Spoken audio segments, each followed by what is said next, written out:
বর্তমান প্রেক্ষাপটে digital platform এবং জ্ঞানভিত্তিক মেধাভিত্তিক চর্চার রাজনীতির গুরুত্বটা বেশি। দক্ষিণ এশিয়ার সবথেকে বৃহত্তম ছাত্র সংগঠন হচ্ছে বাংলাদেশ জাতীয়তাবাদী ছাত্রদল।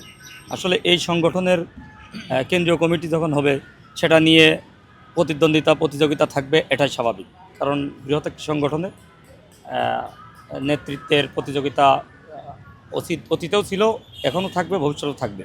তবে বর্তমান প্রেক্ষাপটে বর্তমান বিশ্বে রাজনীতিটা গতানুগতিক ধারায় নেই, আগের মতো সেই রাজনীতি এখন আর সম্ভব না। বর্তমান প্রেক্ষাপটে ডিজিটাল প্ল্যাটফর্ম এবং জ্ঞানভিত্তিক মেধাভিত্তিক চর্চার রাজনীতির গুরুত্বটা বেশি।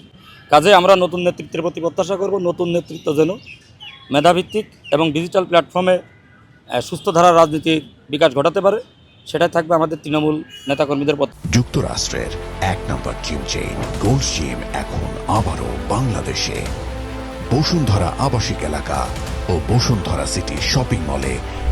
আর ছাত্রদলের সাংগঠনিক অভিভাবকের কাছে আমাদের আশা থাকবে, যারা অতীতে দুঃসময়ে রাজপথে সক্রিয় ছিল, হামলা মামলা জেল জুলুম ছাত্রলীগের রক্তচক্ষু উপেক্ষা করে রাজপথে ছিল, তাদের মধ্য থেকেই যেন নেতৃত্ব দেয়া হয়, এটাই থাকবে তৃণমূলের নেতাকর্মীদের প্রত্যাশা।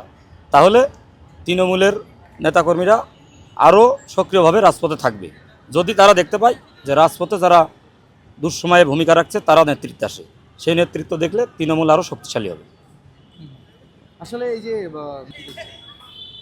আসলে দীর্ঘ 17 বছর আমরা ছাত্রদলের কর্মীরা শিক্ষার্থীদের সাথে ওইভাবে থাকতে পারিনি। ছাত্রলীগের অত্যাচার, পুলিশের নির্যাতনের কারণে আমরা ক্যাম্পাসগুলোতে আসতে পারিনি, যে কারণে সাধারণ শিক্ষার্থীর সাথে আমাদের একটি দূরত্ব ছিল।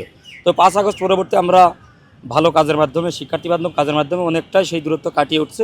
আমরা আশা করি তারেক রহমান যে প্ল্যানের কথা বলছে, আমরা তারেক রহমানের সেই প্ল্যান বাস্তবায়ন করার জন্য সার্বক্ষণিক সচেষ্ট থাকব এবং শিক্ষার্থীবান্ধব কাজের মাধ্যম দিয়ে শিক্ষার্থীদের মন আমরা জয় করব ইনশাআল্লাহ।